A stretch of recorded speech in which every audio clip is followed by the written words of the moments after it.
I woke up one morning with a bite mark on my shoulder.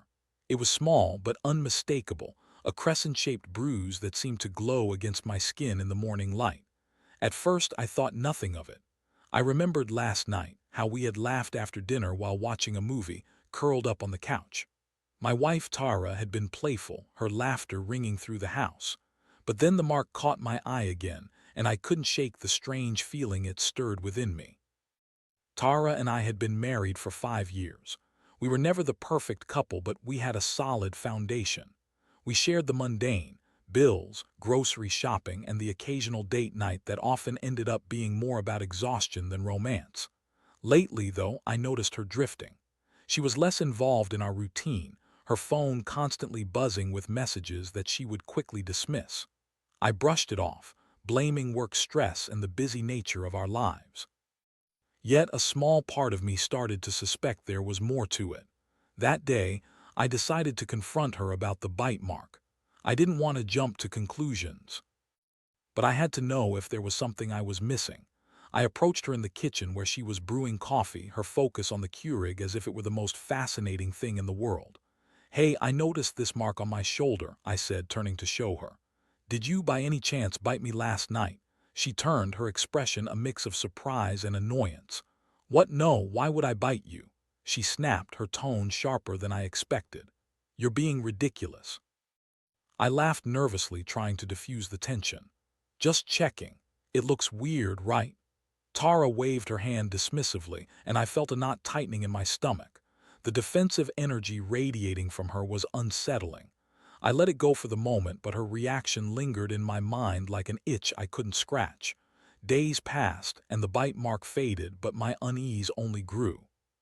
Tara became more secretive, slipping away to take phone calls in another room, her laughter echoing back to me, but it was different, more genuine, more free than I had heard in ages. She dismissed my questions about her day with vague responses, her usual detail-oriented storytelling reduced to fine or busy. One afternoon, I was cleaning our bedroom when I found it, her phone, left unlocked and face-up on the dresser. I hesitated, knowing I shouldn't snoop but feeling an overwhelming urge to understand what was happening. My heart raced as I picked it up, glancing at the screen. Messages from a contact labeled Jake filled the screen, and my stomach dropped as I read them. "Can't wait to see you tonight. Just us? Last night was amazing. You always know how to make me feel good." Those words burned into my mind. I dropped the phone back onto the dresser as if it were a hot coal. My hands trembled and I felt sick. This had to be a mistake. My mind raced through every possible scenario, hoping that I had misinterpreted what I had just seen. But deep down, I knew the truth. I confronted Tara that evening after dinner. I told her I found her phone and the messages. Her reaction was immediate, a mix of anger and denial. "Jake, what are you talking about? I don't even know a Jake." I felt the heat rising in me, fueled by betrayal. "I know what I saw, Tara. You're cheating on me." She paused, her eyes narrowing, then spoke defensively. "You're being paranoid. You always think the worst of me. Why can't you just trust me?" Trust. That word echoed in my mind, and I felt the foundation of my world shatter under the weight of her lies. In that moment, anger morphed into sadness. It was as if I had lost my wife in an instant, and I was left standing on the precipice of a future I never wanted to face alone. What was I supposed to do now? I had loved her, trusted her, and she had betrayed me. I felt like a fool, caught in a web of her deceit. As the evening wore on, I wrestled with my emotions, feeling the sting of betrayal and the weight of uncertainty. I had to make a decision, and the thought of that burden loomed like a dark cloud over me. I didn't want to throw away our marriage, but I also couldn't ignore the truth. What would I do next? As I lay in bed that night, the darkness wrapping around me like a suffocating blanket, I replayed the evening's events in my mind. Tara had gone to bed, but I couldn't bring myself to join her. I needed to think. I felt betrayed and angry, but there was an unsettling calmness that accompanied the chaos in my heart. I tossed and turned, staring at the ceiling and counting the cracks in the paint, each one a reminder of the years we had spent together, now seemingly crumbling around me. The next morning, I woke up groggy and disoriented. I glanced at Tara, who was still asleep, her face serene and peaceful. A part of me wanted to shake her awake, to confront her again, to demand answers. But another part of me recognized the futility of that. She would just deflect again. I sighed heavily, resigned to the fact that if I was going to get to the bottom of this, I'd have to do it myself. I spent the day fretting over my decision. I knew I had to gather more evidence before I could confront her again. I needed clarity before I could make any sort of accusation, so I decided to do some digging. That afternoon, I took a trip to the local coffee shop that Tara frequented. It was a place we often visited together, but today it felt different. As I sipped my coffee, I kept my eyes peeled, hoping to spot Tara and Jake together if he even existed. I sat at a table by the window, staring out at the street, lost in thought, when I suddenly saw them. There they were, Tara and a tall guy with shaggy hair, laughing and leaning close to one another at a table on the patio. My heart sank as I watched them. She tossed her head back, laughing with genuine delight, the kind of laughter I hadn't heard in months. My stomach twisted as I tried to quell the anger rising within me. I strained to hear their conversation, but the clinking of cups and the buzz of chatter drowned out their words. I felt like a voyeur, watching a scene unfold that was not meant for my eyes. I took out my phone, my hands shaking as I aimed the camera in their direction. I snapped a few pictures, feeling a mix of guilt and determination. I needed proof, something I could confront her with. That would make her realize how serious this was. But even as I took those photos, a part of me wanted to turn away, to run home and pretend that everything was fine, that our life together hadn't just spiraled into chaos. After a few minutes that felt like hours, they stood up, and I instinctively ducked behind a large potted plant. My heart raced as I watched them walk away, their bodies close, laughter spilling from their lips. I took one final photo for good measure, then bolted back to my car, feeling a rush of adrenaline tinged with despair. Once home, I sat down at my desk, staring at the pictures on my phone. The betrayal was laid out in front of me, tangible and undeniable. I felt anger boiling inside me, along with a deep sense of hurt. How could she do this to us? To me? The next few days were a blur of emotions. I confronted Tara again, armed with the images I had captured, but instead of the confrontation I had envisioned, she turned it around on me. "You're stalking me now. This is beyond paranoid," she yelled, her eyes blazing with defiance. "You're just trying to make me look bad because you can't handle the fact that you've become boring." Her words cut deep, a mixture of accusation and projection that put me back on my heels. I couldn't believe the audacity.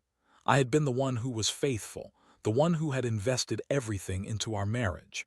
I had given her my heart, but she treated it like it meant nothing.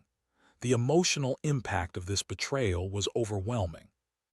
I felt like I was on a roller coaster, swinging from shock to rage to profound sadness. I spent my days mulling over what had gone wrong, what had caused the cracks in our relationship. Did I miss the signs? Was I just naive? I wanted to scream, to cry, to confront her again and demand answers, but I also knew that would only lead to more conflict. Over the next few days, I tried to find some semblance of normalcy. I kept myself busy with work, but my mind was constantly racing. I could feel the ache in my chest, the emptiness that came with betrayal.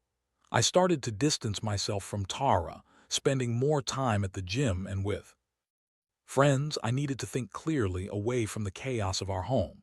One evening, while I was out with a friend at a bar, I found myself venting about everything that had happened. My friend Mark listened intently as I poured out my heart. "Dude, you deserve better than this," he said, shaking his head in disbelief.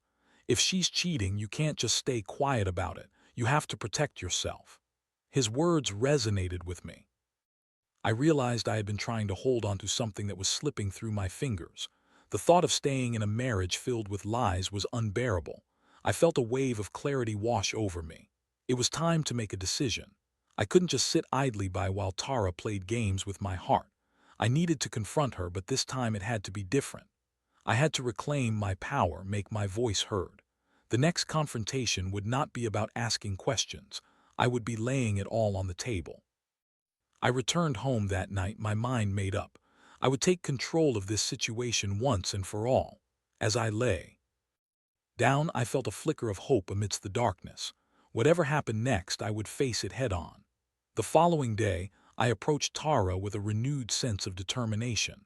I felt a mix of anxiety and resolve as I prepared myself for the confrontation. I had spent the night crafting my words, rehearsing what I wanted to say, trying to anticipate her reactions. I needed to be calm yet assertive, firm yet open to whatever she might throw at me. Tara was in the living room scrolling through her phone, seemingly oblivious to the storm brewing between us. I took a deep breath, steeling myself for the inevitable fallout. "Tara, can we talk?" I asked, my voice steady but tense. She glanced up, irritation flashing across her face. "Can it wait? I'm busy," she replied dismissively, her attention quickly returning to her phone. "No, it can't wait. It's important," I insisted, my patience wearing thin. "I need to talk to you about Jake." The moment the name left my lips, the air in the room shifted. Tara dropped her phone, her expression morphing from annoyance to apprehension. "What about him?" she asked, her voice low and defensive. I stepped forward, holding my ground. "I know about the messages. I saw you with him at the coffee shop. I have pictures, Tara. You can't deny it anymore." Her face paled, and for a brief moment I saw genuine fear flicker in her eyes. "You're being ridiculous. You're twisting this into something it's not," she stammered, but I could see the cracks forming in her facade. "Twisting? You think I'm twisting this? I have proof, Tara." I pressed, anger bubbling to the surface. "How long has this been going on?" She stood up abruptly, pacing the room as if trying to calculate her next move. "It's not what you think. I mean, we didn't do anything serious," she finally spat, her voice rising defensively. "We were just having fun, nothing to do with you." "Fun?" I echoed, disbelief flooding my veins. "You think it's just fun to betray your husband? You think I'm going to just sit here and accept your excuses?" She crossed her arms, her posture rigid. "You don't understand how hard this has been for me. You've been so distant. You don't even care about our relationship anymore." Her words stung, but I fought against the urge to react. I realized she was trying to shift the blame, to turn my hurt into guilt. "That's not an excuse to cheat, Tara," I said firmly. "You could have come to me, talked to me. Instead, you chose to lie." Tara's anger flared, and she leaned closer, her voice dripping with sarcasm. "Oh, please, like you would have listened. You're always so wrapped up in your own world. You wouldn't understand my needs." "There's a big difference between needs and infidelity," I shot back. "This isn't just a small issue we can brush under the rug. You have to own up to what you've done." "Own up? You want me to own up to my mistakes? You're the one who pushed me away," she countered, her voice rising again. "You're the one who made me feel unloved." My blood boiled at her manipulative words, and I felt the weight of betrayal pressing down harder. I had been trying to understand her actions, but now I could see how she was twisting the narrative. "This isn't about me pushing you away," I said, my voice rising to match hers. "This is about your choices. You made a conscious decision to cheat on me." The confrontation escalated, both of us shouting over one another, words flying like knives through the air. I could feel my heart racing, and anger surged through me, but there was also an undercurrent of deep sadness.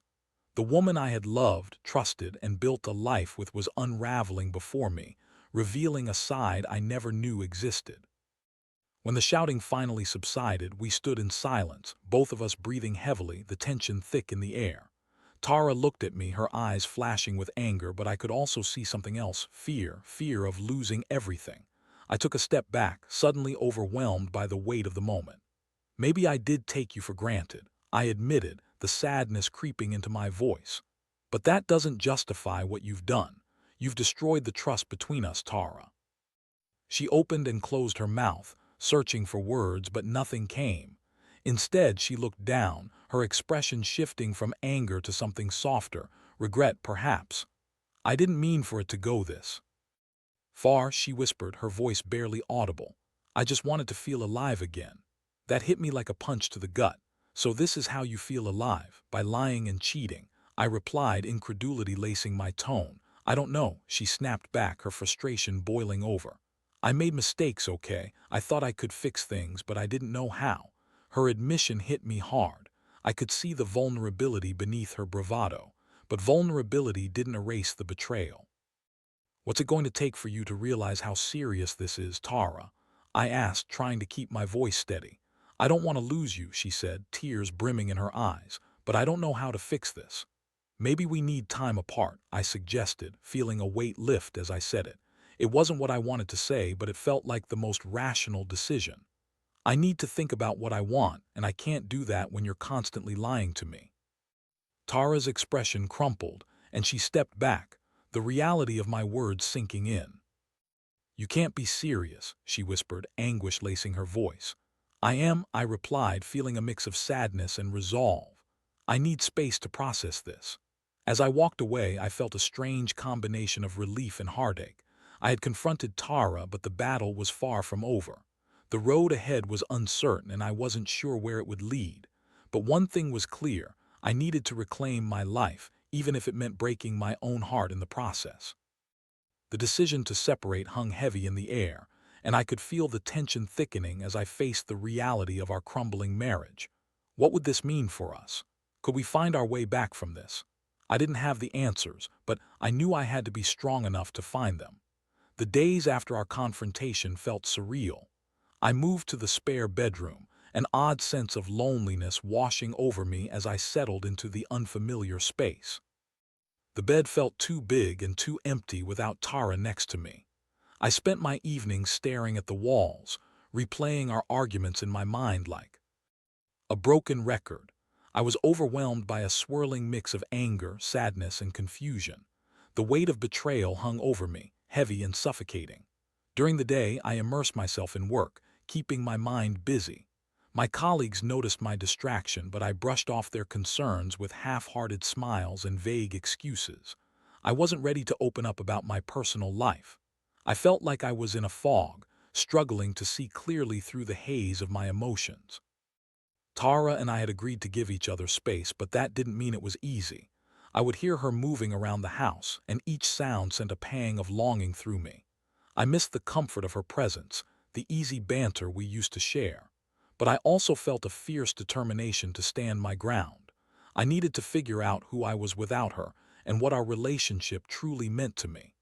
One evening, I decided to go for a run to clear my head. As I pounded the pavement, I felt the adrenaline coursing through my veins, drowning out the noise of my thoughts. Running had always been my escape, way to regain control when everything else felt chaotic. As I rounded a corner, I saw my friend Mark waiting for me. He was leaning against his car, a concerned look on his face. "Hey man, I thought I might find you here," he said, falling in step beside me. We ran in silence for a while, and eventually he broke the quiet. "How are you holding up?" he asked. "Honestly, I'm not sure. It's been a whirlwind," I admitted, my breath coming out in puffs. "One minute I'm angry, the next I'm sad. I just feel lost." Mark nodded, his expression serious. "Have you thought about what you want to do next? I mean, with Tara?" I sighed, the weight of the question pressing down on me. "I don't know, man. Part of me wants to believe we can work through this, that we can find a way to rebuild. But then I think about everything that's happened, and it feels impossible. Trust is a huge thing, man. Without it, can you really go back to what you had?" He asked, his voice calm but firm. I stopped running, turning to face him. "That's what I keep asking myself. Can I ever trust her again? It feels like I'd be opening myself up to more pain." "Maybe you should take some time to figure out what you truly want," Mark suggested. "You don't have to rush into anything." We continued running in silence, the rhythm of our footsteps echoing in the night. Mark's words stuck with me. I needed to take time for myself, to figure out my own feelings before I made any decisions about the future. Later that week, I found myself sitting at a cafe, going through the photos I had taken of Tara and Jake. Each image felt like a dagger in my heart. In some, they were smiling, their heads closed together, the chemistry undeniable. In others, Tara's face was lit up with joy, and I realized how much I had missed that side of her. I had become so caught up in our routine that I hadn't noticed how her spirit had been fading. I looked away from the screen, my hands trembling. I had to confront my own role in this mess. Was I so wrapped up in my own world that I hadn't seen her slip away? That evening, Tara texted me, "Can we talk?" My heart raced at the thought of seeing her again, torn between wanting to hear her voice and the dread of what that conversation might entail. I agreed, and we set a time to meet at a park close to our home. As I sat on a bench, my heart pounded in my chest. I was nervous, unsure of what to expect. When Tara arrived, she looked different. Her hair was pulled back, and her face was devoid of the usual defensive energy.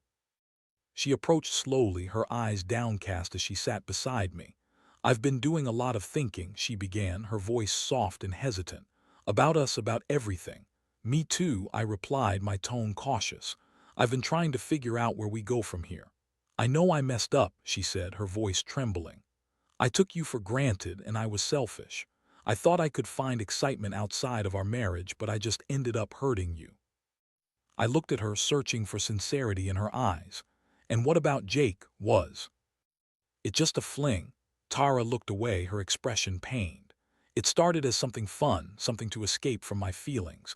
I thought it wouldn't matter, but it did. I didn't realize how much I loved you until I put you through this." Her words struck me like a blow, and I felt a mix of anger and pity. Part of me wanted to scream at her, to unleash all the hurt I had been holding inside.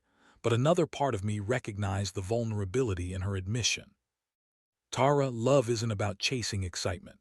It's about building a life together even when it's hard," I said, my voice steady but tinged with sadness. "I know, I just lost sight of that. I was so caught up in my own feelings that I didn't see how much I was pushing you away," she replied, tears glistening in her eyes. "I'm so sorry for what I've done." The sincerity in her voice hit me hard, but I was still grappling with the betrayal. "I can't just forget what happened, Tara. This isn't something I can sweep under the rug," I replied. "You've broken my trust." "I understand," she said, wiping her tears. "I'm willing to do whatever it takes to make things right. I love you and I want to work on this together if you'll let me." The weight of her words hung in the air, and I felt the enormity of the decision before me. I wanted to believe her, but the road ahead felt treacherous. Could love really overcome this kind of betrayal? "I need time," I said finally, my voice resolute. "Time to think about whether we can rebuild, whether I can ever trust you again." Tara nodded, her expression somber. "I'll wait for you. I'll do anything to show you that I'm serious about fixing this." As we sat together in silence, the world around us felt heavy with uncertainty. I still had so many questions, so much unresolved pain. But I also felt a flicker of hope. Maybe, just maybe, we could find a way back to each other. But it wouldn't be easy and it would take time. Leaving the park that night, I felt a strange mix of emotions, hopeful yet terrified of what lay ahead. I had a long journey ahead of me and I wasn't sure where it would lead. But for the first time, I felt like I was stepping onto a path that could lead to healing. In the following days, I found myself caught in a whirlwind of conflicting emotions. Tara and I had agreed to take things slow, to work on rebuilding what had been shattered between us. But every interaction felt charged, filled with an awkward tension that made it hard to breathe. I wasn't ready to just flip a switch and pretend everything was fine. I needed to process what had happened, to come to terms with the betrayal that had rocked my world. Tara made an effort to reach out more, sending me texts throughout the day, trying to draw me back into the rhythm of our relationship. At first, I appreciated her attempts, but as the days turned into weeks, the weight of her guilt became palpable. Her constant apologies felt like heavy stones, piling up around us, and it began to feel suffocating. One evening, I returned home after a long day at work, feeling exhausted, both mentally and emotionally. The house was quiet, and I could hear Tara in the kitchen, humming softly to herself. I stood at the entrance for a moment, watching her as she moved gracefully, chopping vegetables for dinner. She looked up, noticing me, and offered a tentative smile that sent a rush of warmth through me. "Hey, I made your favorite," she said, her voice light and hopeful. "Thanks," I replied, forcing a smile in return. I wanted to feel that warmth, to embrace the familiarity of being with her, but the reality of our situation hung in the air like an uninvited guest. We sat down to dinner, and for a brief moment I allowed myself to enjoy the meal. We talked about mundane things, work, the weather, the new show we had both been watching. Brief snippets of laughter broke through the tension, and I felt a flicker of the connection we once had. But as the conversation continued, I couldn't shake the feeling that we were navigating a minefield. "Do you think we could go to that restaurant we used to love?" Tara asked, her eyes bright with anticipation. "Just like old times." I hesitated, the memories flooding back with bittersweet clarity. Maybe, I replied cautiously, but it might take me a while to get comfortable with going back to old places. She nodded, her expression shifting to one of understanding. I get that. I want to show you that I'm serious about making things right. I miss us. The honesty in her voice tugged at my heart. I missed us too, but it felt like we were trying to piece together a shattered vase with no guarantee it could ever hold water again. I want to believe we can get back to where we were, I said slowly, but it's going to take time and effort from both of us. I need to be sure you're truly committed to fixing this. I am, she insisted, her voice steady. I'll do whatever it takes to prove it to you. I'll go to counseling, I'll be open about my feelings, I just want to work on us. Counseling, the word hung between us like a lifeline. It felt daunting, but perhaps it was a necessary step. Okay, I said finally. Maybe it's worth a shot. In the coming weeks, we began attending couples therapy. The first few sessions were uncomfortable, to say the least. We sat across from each other, our shoulders tense, as the therapist guided us through the roller coaster of emotions we had both been experiencing. I struggled to express my pain while also trying to keep my emotions in check. It felt like walking a tightrope, and I was terrified of falling. Tara was more open than I expected, sharing her feelings of emptiness that had driven her to seek validation outside our marriage. Hearing her admit her struggles was both painful and enlightening. I realized how much she had been wrestling with her own demons, but that didn't absolve her of the decisions she had made. As the sessions progressed, I felt the walls between us begin to crack, just a little. We started to communicate more openly about our feelings, about the distance that had grown over time. I saw glimpses of the woman I had fallen in love with, and it excited me, but caution held me back. The fear of being hurt again lingered like a shadow. One evening, after a particularly emotional therapy session, Tara and I found ourselves sitting on the porch, the stars twinkling above us. The air was warm and a gentle breeze rustled the leaves around us. I felt a sense of peace enveloping us, the kind that had been absent for so long. Tara, I began, my voice soft. I'm still processing everything. I don't want to rush things. I need to take my time. I understand, she replied, her gaze steady. I don't want to pressure you. I just want you to know that I'm committed to making this work whatever it takes. I appreciate that, I said, and for the first time in ages I felt a glimmer of hope. Maybe we can take things one day at a time. She smiled, and for a moment the weight of our struggles lifted. We started to laugh a little, reminiscing about our early days together, the random road trips, the late-night ice cream runs, the goofy inside jokes that had once brought us so much joy. But just as quickly as the laughter came, shadows crept back in as I remembered the betrayal. The fear of losing everything was still there, lurking beneath the surface. I needed to be strong to protect my heart, but in doing so, I knew I had to let her in just a little, to give us a chance to heal. As days turned into weeks, we continued to navigate the treacherous waters of reconciliation. Each small step felt monumental, but I still struggled with the scars left by her infidelity. I found myself questioning whether I could fully forgive her, whether I could rebuild the trust that had been shattered. And then one night, as we lay in bed together, I turned to her and asked, "What do you think is the biggest lesson you've learned through all of this?" Tara paused, her brow furrowed in thought. "That I have to be more honest with myself and with you. I can't hide from my feelings anymore. I need to communicate how I'm feeling instead of looking for validation elsewhere. It's not fair to you." I nodded, feeling a sense of relief wash over me. I think honesty is key for us moving forward. We can't let things fester like they did before.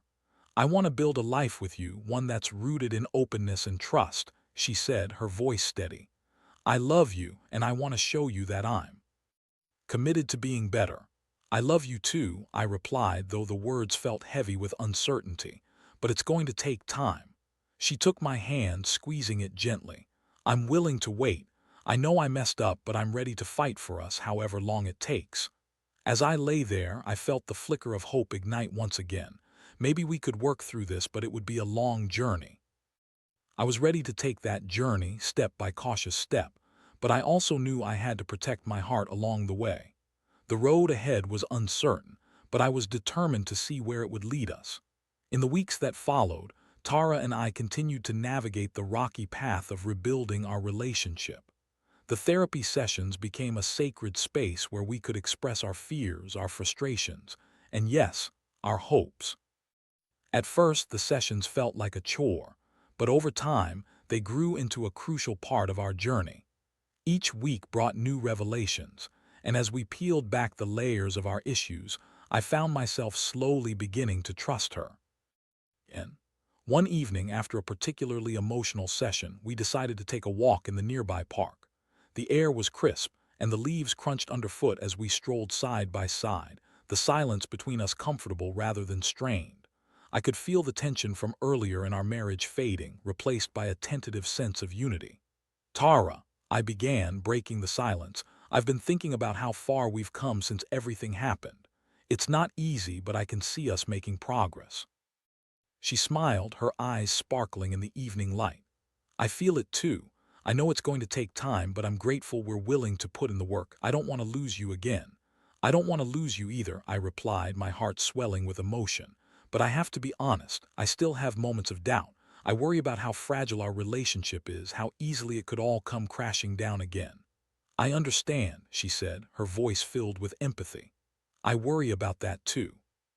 But we have to lean on each other, be open about our feelings, and communicate. That's the only way we can rebuild what we lost. As we continued walking, I felt a sense of peace settle over me. Maybe we could find our way back to each other after all. It wasn't going to be a perfect journey. There would be bumps along the way, but the commitment we both had to making things right felt powerful. The following weeks were a mix of ups and downs, but through it all, our foundation began to strengthen. We started to create new memories, going on small adventures that brought back the laughter we had both missed. We visited the restaurant Tara had suggested, and while it felt strange at first, I found comfort in the familiarity of our shared experiences. Talking over dinner and sharing stories helped bridge the gap created by distrust. Slowly, I began to see glimmers of the woman I had fallen in love with again, the one whose laughter echoed in our home, whose warmth filled our lives. It was as if we were learning to love each other anew, rediscovering who we were not just as individuals but as a couple. But there were still moments of struggle. I had to remind myself that healing takes time. One night, while I was flipping through old photos on my phone, I stumbled across a picture of Tara and me on our honeymoon. We were so happy, so in love. A wave of nostalgia washed over me, but it was quickly followed by a pang of sadness. I couldn't help but compare the carefree joy of that moment to the heaviness that had settled over us in the wake of her betrayal. When I shared my feelings with Tara, she listened intently, her eyes filled with understanding. I know it's hard to look back at those moments, especially after everything. But we have the chance to create new memories, to build something even better, she said, her voice steady and sincere. You're right, I replied, feeling a flicker of hope. It's just going to take some time for me to fully let go of the past. I'm here for all of it, the good, the bad, and everything in between, she reassured me. We can do this together. As the weeks turned into months, I found myself genuinely enjoying our time together again. We started setting goals, planning small trips, and creating new traditions. I felt the walls I had built around my heart begin to crumble, allowing space for vulnerability and connection. I realized that I was starting to trust Tara again, and with that trust came the possibility of true healing. One evening, as we sat on the couch watching TV, I turned to her and said, "Do you remember when we first got married? How excited we were to start our lives together?" Tara grinned, her eyes lighting up. Of course. We had no idea what we were getting into, but we were ready to take on the world. I reached for her hand, intertwining our fingers. I want to get back to that feeling. I want us to be that excited about our life together again. I want that too, she said softly, her expression serious. Let's keep working at it. I'm committed to making sure we find our way back to that place. As I looked into her eyes, I felt a surge of love wash over me. Despite everything we had been through, there was still a flicker of hope, one that had grown into a flame of possibility. We were both willing to fight for our marriage, to face the challenges head-on, and to rebuild what had been broken. In the end, I learned that love isn't just about the highs. it's also about how you navigate the lows. It's about honesty, vulnerability, and the courage to confront your fears together. Rebuilding trust takes time, and it's not without its challenges, but I realized that it could be done if both partners were willing to put in the effort. As I lay in bed that night, I felt a sense of peace settle over me. Tara and I were on the road to healing, and while the path ahead was still uncertain, I knew we would face it together. We had each other, and that made all the difference. I closed my eyes, feeling a flicker of hope for the future, one where love could flourish again, stronger than before.